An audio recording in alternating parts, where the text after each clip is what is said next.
Hello everyone, welcome back to Agatya Own Cake. So இன்னைக்கு என்ன video பாத்தீங்கன்னா plum cake soaking video தான். So let's get into the video. இன்னைக்கு plum cake soaking video தான் பார்க்க போறோம்.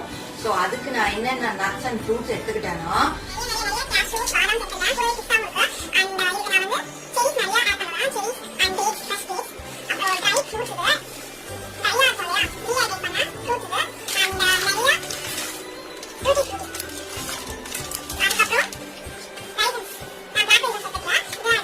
அப்புறம் ஓல்ட் மாங்காய்.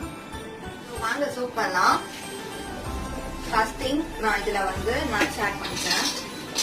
உங்களுக்கு லேயரா தெரியணும்னு சொல்லிட்டு நான் இந்த கிளாஸ் ஜார் யூஸ் பண்ணிட்டேன். ஸோ இதுக்கு மஸ்ட் வந்து ஏர்டைட் கண்டெய்னர் தான், அதுவும் யூஸ் பண்ணலாம். இல்லை இந்த மாதிரி நீங்க கிளாஸ் ஜாரும் யூஸ் பண்ணலாம். தென் இந்த tutti frutti I'm adding dates. இப்போ கொஞ்சம் ரம் ஆட் பண்ணிக்கலாம்.